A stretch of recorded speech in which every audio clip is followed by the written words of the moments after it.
James Harden to the Brooklyn Nets. How would this work? How would he get to the Nets? How would this team fit? And what are the expectations of this team if James Harden was to go to the Brooklyn Nets? Batman, Batman, Batman, Batman, what? Batman, Batman, yeah. Batman, yeah. Batman, yeah. Batman, Batman, hey, Batman, Batman, what? Mr. Never use a gap, man. Yeah. Never turn like a Batman.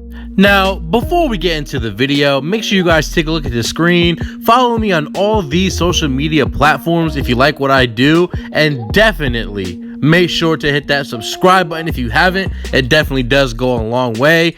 And without further ado, let's just go ahead and start talking about basketball. Let's talk business. Let's talk James Harden. Now, the reports have come out that James Harden recently declined.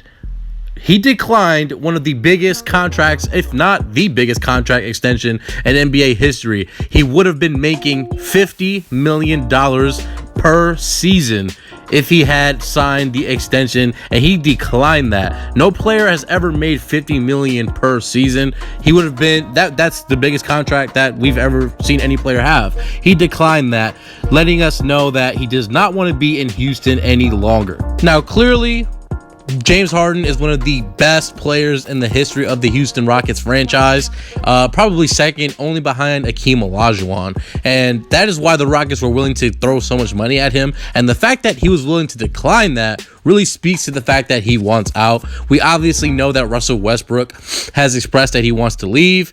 He wants to be traded. So clearly, I mean, there's nothing really left for James Harden in Houston. So that is why he wants to leave. The two most likely destinations are Philly and Brooklyn. But in this video, we're going to be talking about Brooklyn because that is the more controversial choice. How would this team even come to be? Well, to begin with, the Nets are $30 million over the cap. So they don't have a lot of room. In order for them to even make this happen, they would have to trade a large amount of players. We know Karis LeVert, Spencer Dinwiddie, Jared Allen.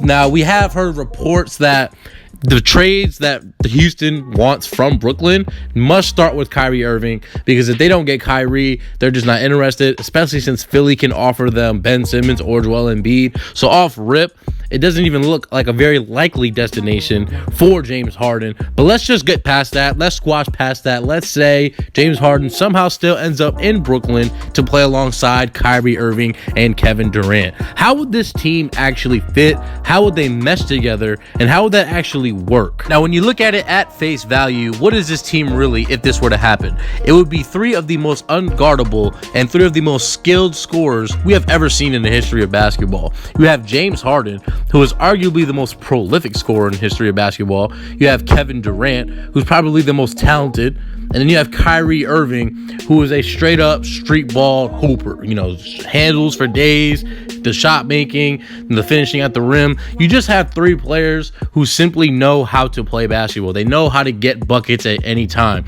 But the thing about basketball, especially in the NBA, you can't just throw three talented players together and expect things to work. Things like fit, things like chemistry, you know, the locker room, leadership, all these things have to come into play in order to have a successful basketball team. And the problem with these three players is that they simply all need the ball.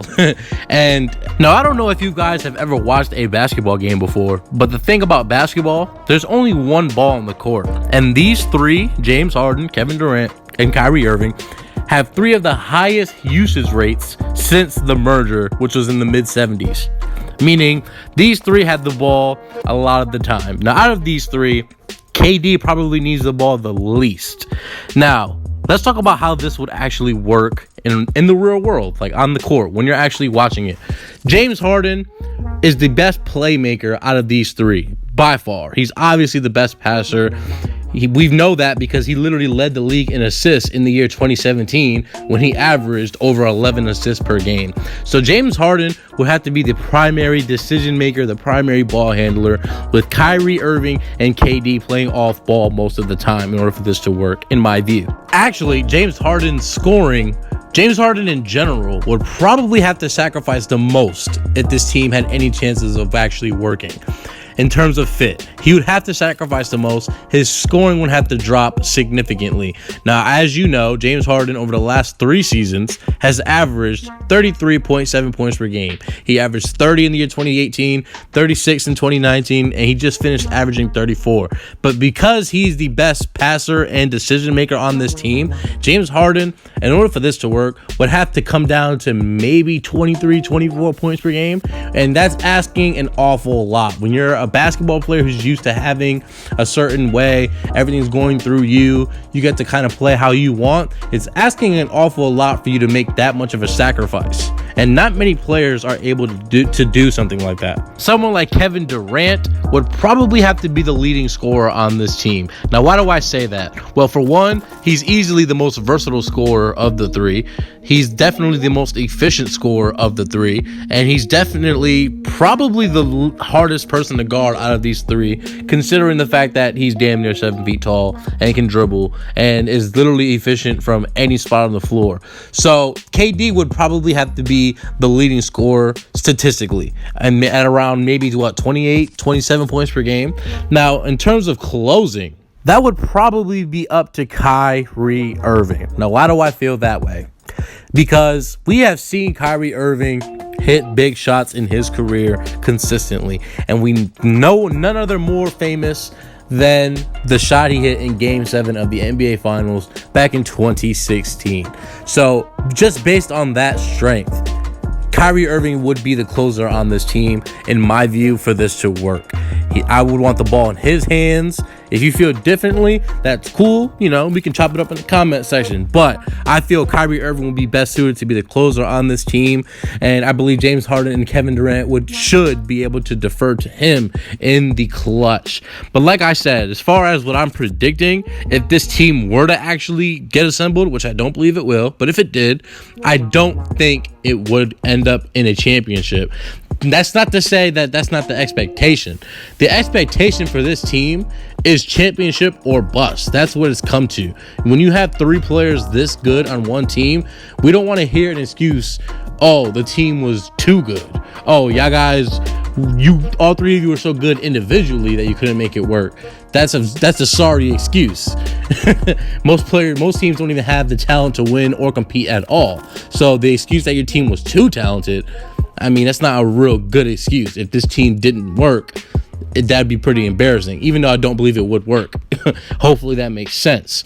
Now, also, another thing that we have to consider is the fact that Steve Nash is a first-time coach on this team. And automatically, off rip, you're throwing him into the fire to coach 3 of the most egotistic players in the league. These 3 players are not easy, especially Kyrie Irving. We know how storied it is about what happened in Boston, about what happened in Cleveland. He used to alienate teammates, and he used to do things that weren't great for team chemistry.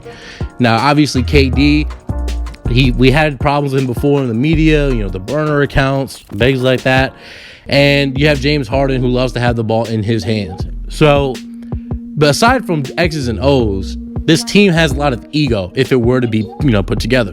And then you have a first-time coach in Steve Nash who would be tasked with dealing with this team and making sure it operates smoothly. And not only that, not to mention the fact that the East is getting stronger by the day. You have Philadelphia, you've got Miami, you got Boston, who's going to be getting better just because their team is so young. So just on the strength of them being together another year, they're going to get better just off that.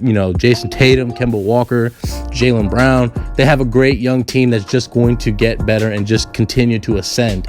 And not only that, you also have Milwaukee, a team we cannot forget. They have the reigning MVP and Defensive Player of the Year on their team. They have a solid coach. They just acquired Drew Holiday. So there's going to be a lot of competition in the East. But with that being said, if this team was to get assembled, there is no excuse. They should not be losing to anybody in the East. The expectation is championship or bust. And another underrated aspect of all this is the fact that if this team were to be assembled, the Nets would have to give up almost all of their bench for this to even work under the cap.